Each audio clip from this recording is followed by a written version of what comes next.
Look around your room right now. The smartphone in your pocket, the laptop on your desk, the light bulb humming above your head, even the car sitting in your garage. You are conditioned to believe that when these objects break down, shatter, or slow to a crawl, it is simply the natural, unavoidable byproduct of wear and tear. You are told that technology is a linear march of progress, and that things wear out because thermodynamics demands it. But if you open the private, classified archives of corporate boardrooms and trace the manufacturing blueprints back to the early 20th century, you will discover a terrifying truth. Your products aren't breaking down because they are old.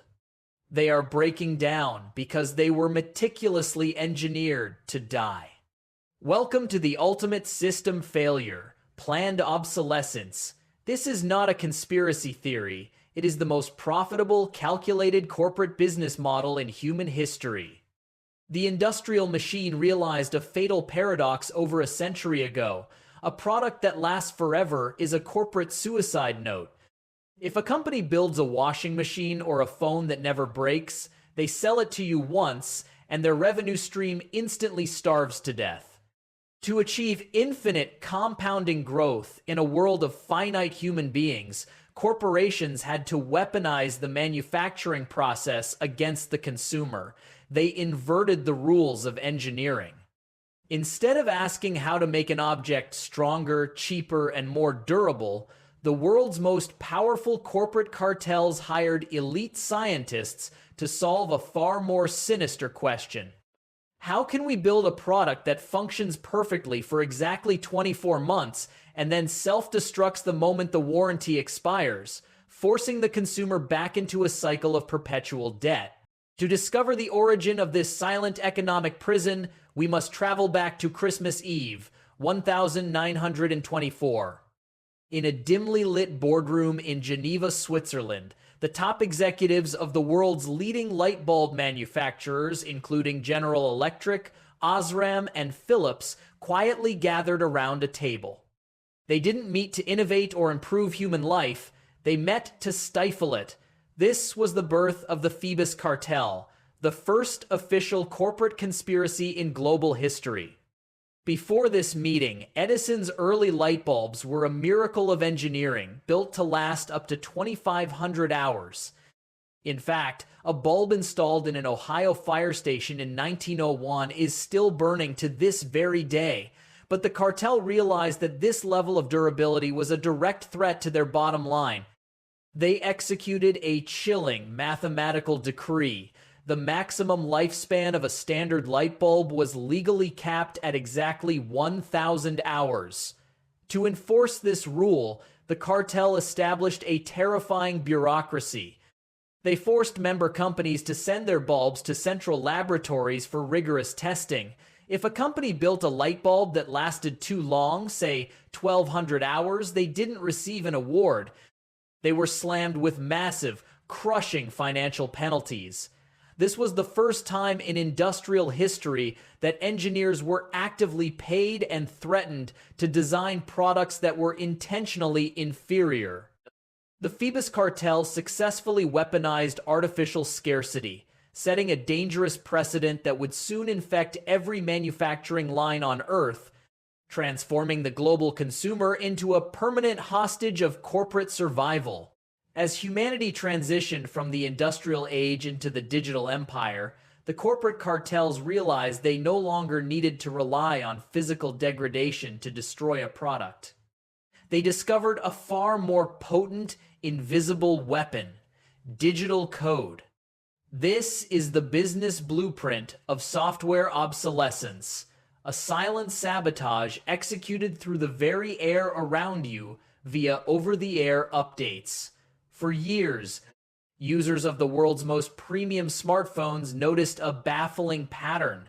The moment a tech giant announced their latest flagship device, millions of older models suddenly began to freeze, lag, and drain their batteries to zero within hours. It felt like a ghost in the machine. But in 2017, a series of independent benchmark tests exposed the dark mathematical truth. forcing Apple to admit to a scandal known as Batterygate.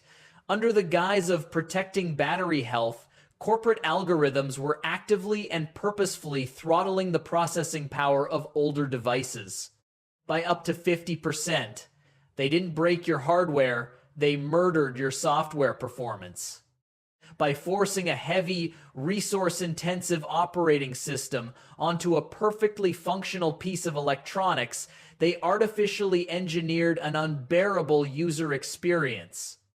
You were manipulated into believing your phone was simply too old, when in reality, a line of code written in a Silicon Valley boardroom had just transformed your $1,000 asset into a useless piece of laggy glass, leaving you with only one logical choice: open your wallet and buy the new model.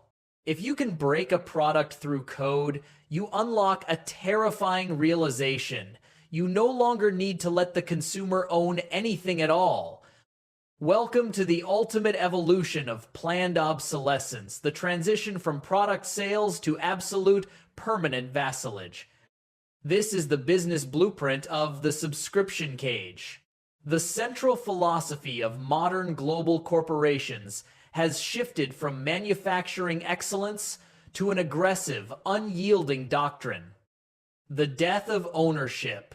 They realize that if you buy a car, a piece of software, or a tool once, your economic value to them has a hard ceiling. But if they can transform that physical asset into a continuous digital service, they can charge you a toll to access your own life every single month until the day you die. Look at the automotive industry. When luxury titans like BMW decided to lock heated seats behind a $15 monthly software paywall, the corporate mask slipped entirely. The hardware was already built into the car. The consumer had already paid for the factory parts. Yet an artificial software wall was engineered to hold those physical parts hostage. This is no longer capitalism. It is a high-tech corporate feudalism. Adobe erased the physical software disk to lock creatives into a perpetual cloud tax. Apple turned storage into an infinite monthly lease. You are being methodically stripped of your property rights under the slick marketing illusion of convenience. You do not own your phone, your music, your tractor, or your software. You are merely renting them from sovereign digital landlords who reserve the absolute right to flip a switch in a corporate server room and turn off your life if your credit card declines. When a system is engineered to strip you of your property, your autonomy, and your capital under the slick illusion of convenience, compliance becomes a form of economic slow suicide. But inside the dark, algorithmic labyrinth of modern capitalism, a fracture has begun to widen. This is the ultimate resistance blueprint: the right to repair. Human beings are finally waking up to the realization that if you cannot open it, fix it, modify it, and control it, you do not truly own it. Across the globe, an underground network of rogue engineers, independent farmers, and digital activists is systematically dismantling the software chains of the corporate overlords.